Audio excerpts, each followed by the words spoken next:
while others follow the trail. We break the news. In times of universal deceit, telling the truth becomes a revolutionary act. The president has rolled out a clear plan, but our problem is executing them. From the corridors of power to the streets of Yewa land, from Nigeria to the rest of the world, we bring you Tamil reportage, from local stories to national and international news, at the frontier of truth and at the heart of the people. This is Yewa Frontier, 102.9 FM News.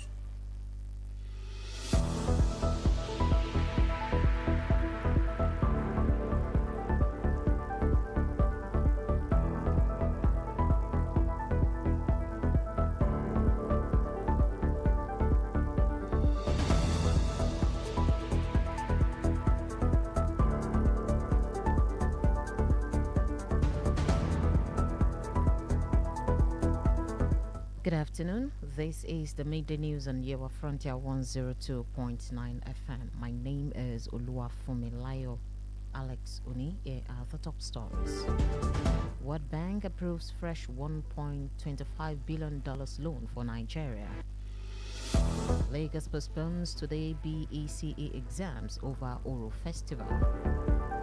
Borno School releases names of 36 NECO candidates in Boko Haram captivity. The news shortly.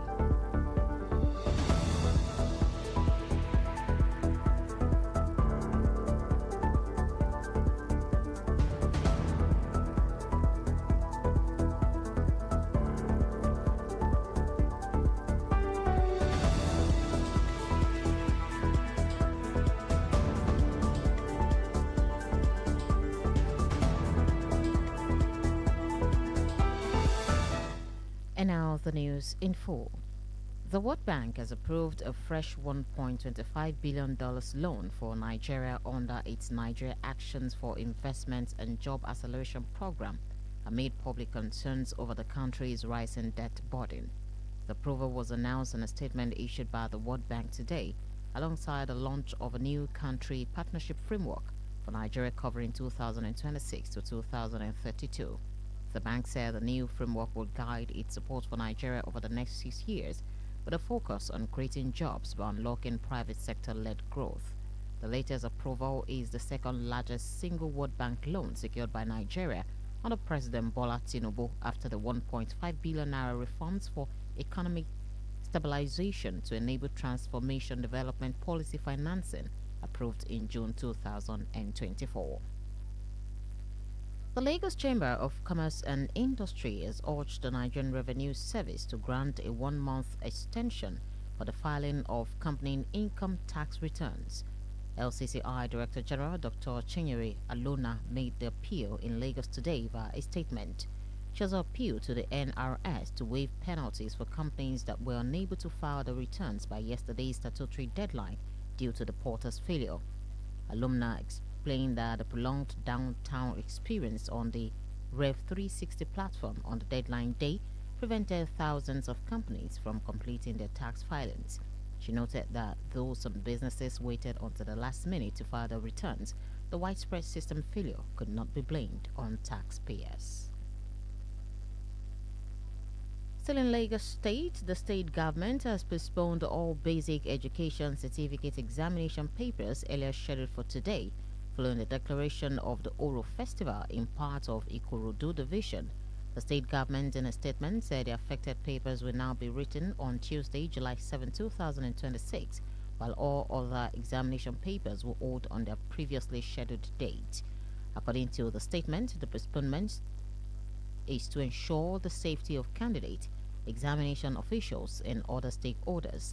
The government advised candidates to obtain the revised examination timetable from their respective schools and prepare adequately for the rescheduled papers, and also apologize for any inconvenience caused by the change.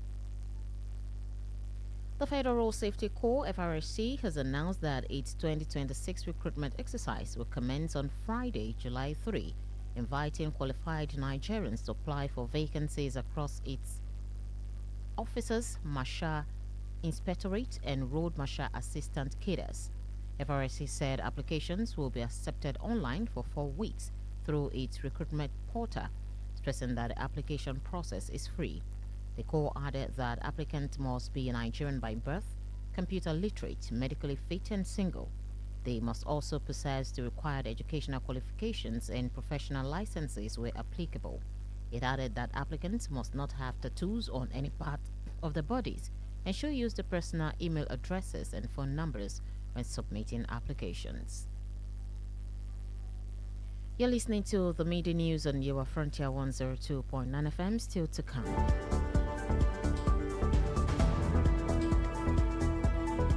Borno School releases names of 36 NECO candidates in Boko Haram captivity. Please join us again.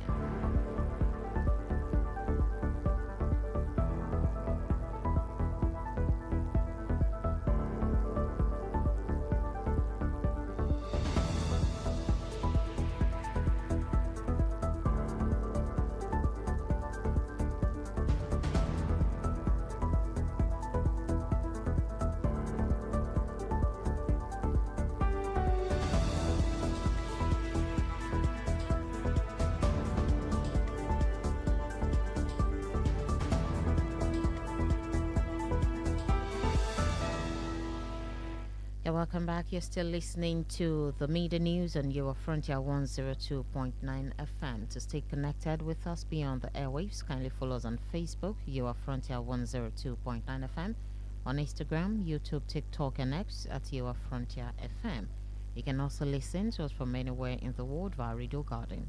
To report any newsworthy incident in your area, send a message or call 0809 081 1040. And now the rest of the news. Government Day Secondary School, LASA, in Askira Oba local government area of Borno State, has released the identities of 36 students who are still in Boko Haram captivity after Monday's attack on the school. According to school records, the missing students include 25 female candidates and 11 male candidates. The identities emerge as authorities continued effort to secure their release.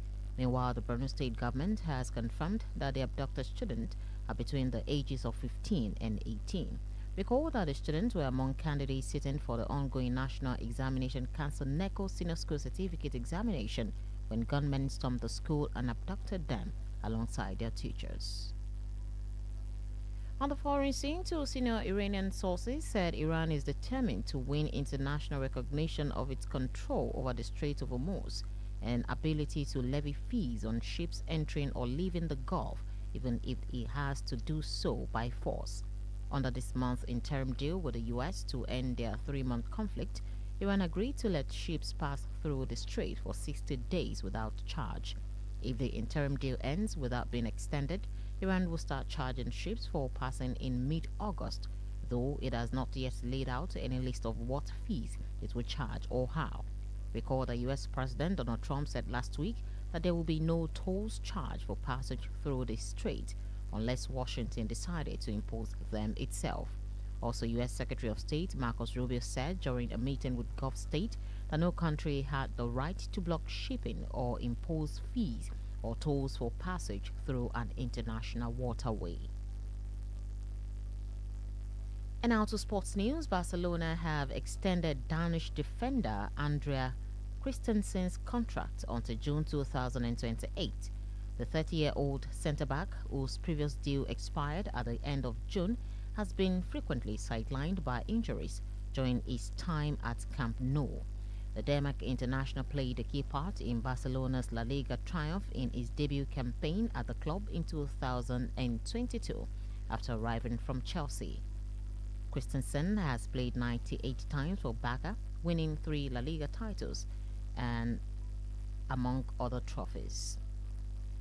At least 2 people died today during massive celebrations in Mexico City as the national team advanced to the next round at the World Cup.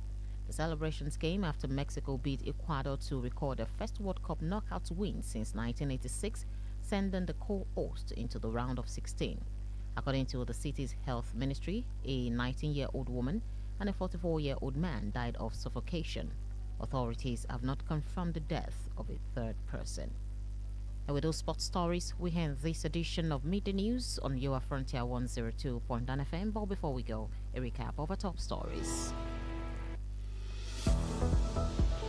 We told you that the World Bank has approved a fresh $1.25 billion loan for Nigeria under its Nigeria Actions for Investment and Job Acceleration Program amid public concerns over the country's rising debt burden. We informed you that the Lagos State government has postponed all basic education certificate examination papers earlier scheduled for today following the declaration of the Oro Festival in part of Ikorodu Division. And you heard that Government Day Secondary School Lassa in Askira Uba local government area of Borno State has released the identities of 36 students who are still in Boko Haram captivity after Monday's attack on the school. To stay connected with Your Frontier 102.9 FM beyond the airwaves, kindly follow us on Facebook, Your Frontier 102.9 FM, on Instagram, YouTube, TikTok, and X at Your Frontier FM. You can also listen to us from anywhere in the world via Radio Garden. To report any newsworthy incident in your area, send a message or call 0809 081 1040. And that's the Media News on Your Frontier 102.9 FM. On behalf of the production team, my name is OLUWAFUNMILAYO.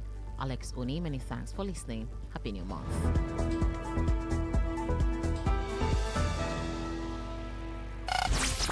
No matter how small radio is, it's always big in info. There's this idea that justice is self-defense. We have On to your provide- number one radio station, 102.9 FM, the UA Voice. A kì í wí fún onígẹ̀gẹ̀ kó gbẹ́tọ̀ fún ẹ̀mí. Bó bá jẹ́ torin, bó jẹ́ tìlù, àṣà, ọ̀rọ̀ òṣèlú láì fi gbákanbọ̀kan nú. Àwa la ní Yewa Frontier FM 102.9 ó ti gbéra tán. Ẹ̀sìn fòfó ti gbapò kínní ná. Ìlarò nípínlẹ̀ Ògùn la fi kalẹ̀ sí. Ẹ máa gbọ́ lọ.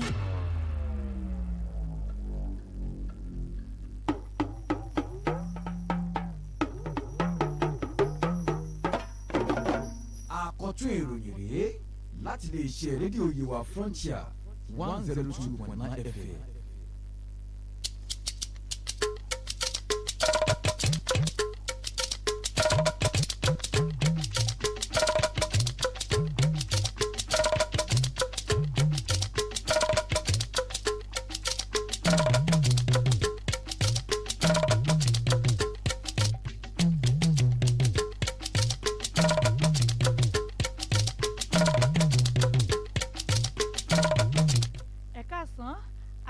wẹ́líwẹ́lí ojú tòní ìròyìn ọjọ́ kan yìí ló ń dé sí ti gbọ̀yìn láti iléeṣẹ́ Yewa Frontier 102.9 FM Olúwatifẹ́ Ọlọ́run ní ìlú oníròyìn ṣáájú ẹ̀gbọ́n àwọn tó ṣe kókó nínú ìròyìn ọ̀hún. Báńkì àpapọ̀ àgbáyé ti buwọ́lu owó tí ó tó bílíọ̀nù kan ó lé sí márùndínlọ́gbọ̀n gẹ́gẹ́ bí ẹ̀yáwó fún orílẹ̀-èdè Nàìjíríà. Wọ́n ti sún iye ìdánwò tí èkí wọn ṣe ní ìpínlẹ̀ Èkó síwájú ìdánwò tí àwọn akẹ́kọ̀ọ́ ń ṣe lọ́wọ́ látàrí pé wọ́n kéde pé ọ̀rọ̀ yóò jáde láwọn agbọ̀nbí kan.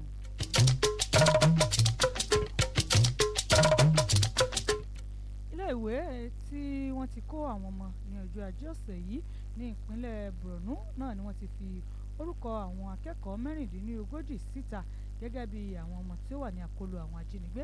Ìròyìn ọ̀hún láìpẹ́.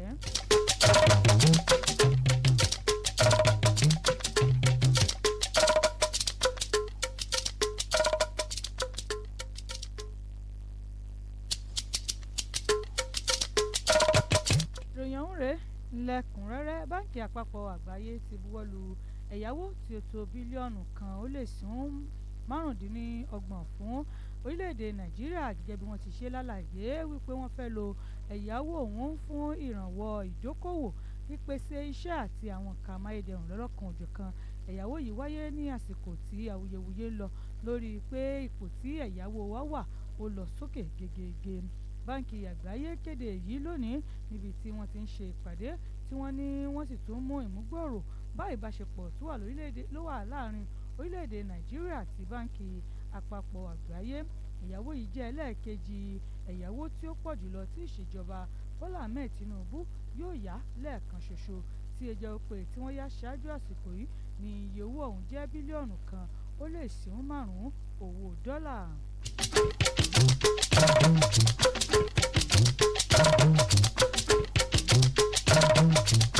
iléeṣẹ́ tó ń ṣíwò owó ní ìpínlẹ̀ Èkó òun náà ni wọ́n ti kọ ìwé ránṣẹ́ sí iléeṣẹ́ tó mójútó ọ̀rọ̀ owó orí pé kí wọ́n sí mẹ́dọ̀ kí wọ́n fún àwọn èèyàn ní àǹfààní oṣù kan kí ó tó di wípé wọ́n mọ̀ mú oníkálukú gẹ́gẹ́ bí ẹ̀sùn pé kò san owó orí tó tọ́ àti èyí tí ó yẹ ẹni tí ó jẹ́ akọ̀wé fún àjọ lẹ́sìn ọ̀hún ìyẹn ọ̀mọ̀wé Chinwere Alọ́mọ̀nà òun náà ni ó fi lè dédé nínú àpilẹ̀kọ kan tí ó fi síta lónìí ó rọ̀ wọ́n pé kí wọ́n má ṣe fi ìyẹ̀ jẹ àwọn tí wọ́n kò tètè fi ìwé àpapọ̀ ẹ̀yáwó wọn sí léde lánàá òde yìí látàrí àná tí ó jẹ́ gbèdéke láti ṣe àkópọ̀ ìwé iye tí ó yẹ kí oníkálukú san gẹ́gẹ́ bí iléeṣẹ́ àti iye tí ó yẹ kí wọ́n fi rẹ̀ jáde ó rọ̀ wọ́n láti jẹ́ kí wọ́n fún wọn ní àǹfààní oṣù kan ó ní ọ̀pọ̀lọpọ̀ kùdìẹ̀kudiẹ kan náà ni ó wáyé tí kò fi fún ọ̀pọ̀lọpọ̀ láǹfààní àti lè ṣe àìtó ẹ̀yáwó ẹ̀tó owó ìwé tó tọ́ fún owó orí rẹ̀.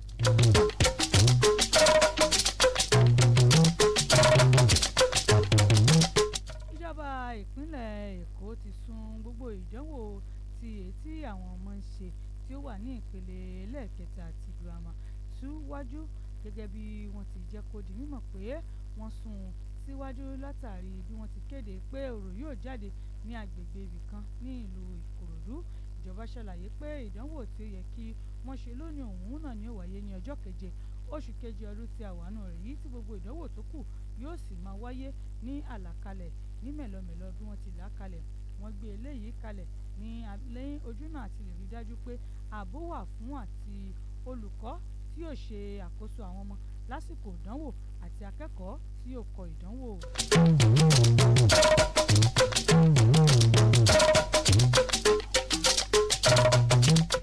iléeṣẹ́ tó mójútó ojú pópó tí ó ní tó ń ṣàkóso àwọn ẹ̀ṣọ́ ojú pópó ní FRSC náà ni wọ́n ń jẹ́ kó di mímọ̀ pé wọ́n ti ṣetán láti gba àwọn èèyàn tuntun sínú ọ̀wọ́ wọn àwọn ọ̀wọ́ ọdún 2026 náà ni wọ́n bẹ̀rẹ̀ ní ọjọ́ kẹta oṣù keje ọdún tí a wà nù rẹ̀ yìí ní ìgbaniwọlé wọn yóò bẹ̀rẹ̀ iléeṣẹ́ FRSC jẹ́ kó di mímọ̀ pé ọ̀sẹ̀ mẹ́rin gbáko ni wọ́n fi ṣí ojú òpó ẹ̀rọ ayélujára sílẹ̀ fún àwọn tí wọ́n fẹ́ fi orúkọ sílẹ̀ láti darapọ̀ mọ́ àjọ ọ̀hún ó ní ẹni tí ó bá ṣe bẹ́ẹ̀ gẹ́gẹ́ ó gbọ́dọ̀ jẹ́ ọmọ orílẹ̀-èdè Nàìjíríà tí ó sì mọ̀ nípa ìlò ẹ̀rọ kọ̀ǹpútà dáadáa ó gbọ́dọ̀ jẹ́ ẹni tí ó jẹ́ àpọ́n tàbí omidan tí kò ní aya tàbí ní ọkọ àti àwọn nǹkan mìíràn tí ó ṣe kókó wọ́n fi kún un pé irú ẹni bẹ́ẹ̀ kò gbọ́dọ̀ rí àǹkan kan sí ibikíbi ní ẹ̀yà ara rẹ̀. Ìròyìn ọjọ́ kan ní ẹ̀ ń tẹ́tí sí láti lè ṣe Yíwá Frontier 102.9 FM nígbà tí a bá padà dé ìròyìn tẹ̀síwájú. Ìpolówó ọjà ṣóun làgúnmu òwò fún òwò rẹ tàbí ohun tó ń ṣe lágúnmu ní iléeṣẹ́ wa Yíwá Frontier 102.9 FM ẹ pè nọ́mbà yìí 0911 0000 118 kó lè yí wa yéké 0911 0 118 àti iléeṣẹ́ ńlá okòwò kékeré ẹ wá polówó ọjà yín lówó pọ́ọ́kú kí ẹ sì máa tà wàràwàrà.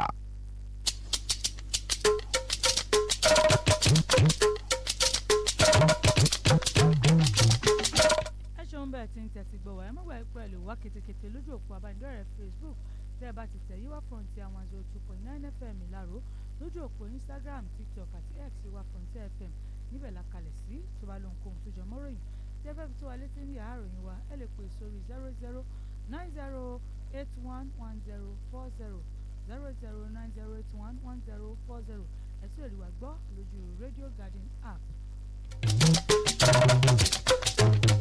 ìròyìn ọ̀hún ló ń tẹ̀síwájú iléèwé ìjọba tó wà ní ìlú Lọ́fà ní ìjọba ìbílẹ̀ Askira àti Uba òun náà ni wọ́n ti fi orúkọ àwọn akẹ́kọ̀ọ́ nílédè o àwọn akẹ́kọ̀ọ́ tí ó wà ní akóló àwọn ajínigbé látàrí ìṣẹ̀lẹ̀ tó ṣẹlẹ̀ ní ọjọ́ Ajé ọ̀sẹ̀ yìí wọ́n ṣàlàyé pé àwọn akẹ́kọ̀ọ́ 36 ni wọ́n wà ní akóló àwọn ajínigbé gẹ́gẹ́ bí àkọsílẹ̀ tí ó wà ní iléèwé ọ̀hún wọ́n ní àwọn obìnrin tí wọ́n wà ńbẹ̀ jẹ́ 25 nígbà tí àwọn ọkùnrin tí wọ́n jẹ́ 11 wọ́n fi eléyìí léde bí wọ́n ti jẹ́ pé wọ́n ní wọ́n ṣì ń gbìyànjú àti ṣiṣẹ́ ìdóòlà fún àwọn akẹ́kọ̀ọ́ ọ̀hún.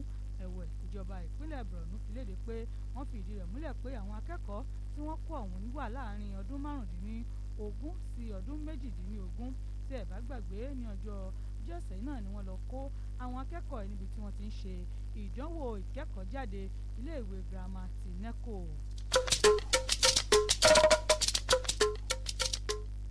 Láti ilẹ̀ òkèrè, àwọn lọ́gàlọ́gà tí ó jẹ́ ti ẹ̀ka ti ìjọba ti orílẹ̀-èdè Iran méjì náà ni wọ́n ti fìdí rẹ̀ múlẹ̀ pé ìjọba ti orílẹ̀-èdè Iran wọ́n ń gbìyànjú láti gba àkóso agbègbè Homs láti rí i dájú pé àwọn sì ń gba owó lórí ọ̀kan-ò-jọ̀kan àwọn ọkọ̀ ojú omi tí ó bá ń gba agbègbè ibẹ̀ ń kọjá nínú àjọsọ ilé tí wọ́n buwọ́lù lọ́wọ́lọ́wọ́. Lára àwọn tí wọ́n fi síbẹ̀ jẹ́ bí gbèdéke náà ni pé wọ́n mọ̀ fún wọn ní àǹfààní láti jẹ́ kí ọkọ̀ gba ibẹ̀ kọjá fún odidi 60 ọjọ́ gbáko láì ní sanwó.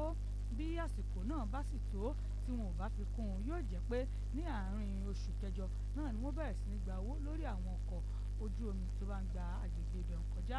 Tí ẹ bá gbàgbé, ààrẹ orílẹ̀-èdè Amẹ́ríkà Donald Trump sọ pé kò lè ṣeé ṣe o láti máa gba owó orí lórí àwọn ọkọ̀ tí bá ń gba ibẹ̀ ń kọjá. Ní ọ̀sẹ̀ tó kọjá ni ó sọ eléyìí mímọ̀, ṣùgbọ́n kò tí ì sọ ní tí ó dúró lé ní àsìkò yìí.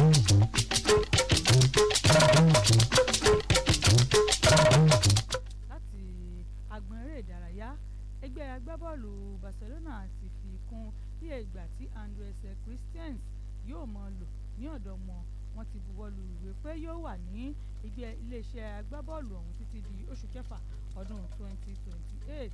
Ẹni 30 ọdún ọ̀hún òun náà ni ó ní àwọn ìpalára díẹ̀díẹ̀ lè tí kò fún ní àǹfààní àti mọ̀ gbáwájú ní ọ̀pọ̀lọpọ̀ ìgbà. Bí ó tiẹ̀ jẹ́ pé òun náà ni ó wà ní ìgbọnnu ti ẹ̀yìn ní apá àárín nígbà tí wọ́n bá ń ṣe ife ẹ̀yẹ ọ̀hún. Christian ni ó ti gbá bọ́ọ̀lù fún ìgbà 180 fún Barcelona tí ó sì jẹ́ wípé ó ti gba bout pẹ̀lú wọn láti gba ife ẹ̀yẹ ti La Liga lẹ́ẹ̀mẹ́ta.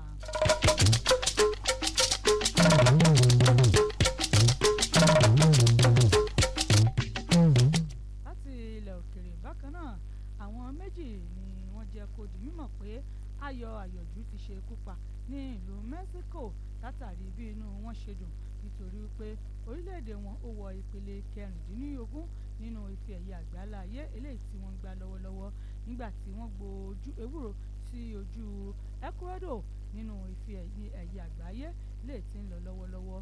Wọ́n ní ìgbà àkọ́kọ́ lélẹ̀ láti ọdún 1986 tí irú rẹ̀ ti ṣẹlẹ̀ sí wọn. Mínísítà fún ìlera ní orílẹ̀-èdè ọ̀hún ṣàlàyé pé obìnrin ẹni ọdún mọ́kàndínlógún kan àti ọkùnrin kan ẹni ọdún 34 òun náà ló jẹ́ wípé àìrí atẹ́gùn tó gbà ó ti ṣe ikú pa. Àwọn ìjọba kò tí ì sọ pàtó bóyá ẹnì kẹta tó fara kááṣá ó ti gbẹ́mìí mì. Pẹ̀lú ìròyìn eré ìdárayá náà láfi ti ẹnu ìròyìn ọjọ́ kan rí tèmi bọ́pọ̀, ṣùgbọ́n ká tó mọ̀ lọ ẹ tẹ́tí sí àwọn kókó àmẹ́nubà. Àfitò yín létí wípé báǹkì àpapọ̀ àgbáláyé ti buwọ́lu owó tí iye rẹ̀ tó bílíọ̀nù 1.35 owó dọ́là gẹ́gẹ́ bí ẹ̀yáwó orílẹ̀-èdè Nàìjíríà. Bẹ́ẹ̀ gẹ́lẹ́ náà ni àfitò yín létí wípé wọ́n sún ìdánwò tí wọ́n ń ṣe lọ́wọ́ fún àwọn ọmọ tí ń bẹ ní ìpele ọ̀wọ́ kẹta ti iléèwé girama tí wọ́n sún síwájú ní ìpínlẹ̀ Èkó látàrí bí wọ́n ṣe kéde pé òòrùn fẹ́ bọ́ta láwọn agbọ̀nbí kan ní ìpínlẹ̀ ọ̀hún. Bẹ́ẹ̀ gẹ́lẹ́ náà ni àtòfìtò yín létí lọ́sàn-án tèmi pé iléèwé tí ó wà ní agbègbè Lásà tó jẹ́ ti iléèwé ìjọba tí àwọn kọ̀ràn sí bókobòkobò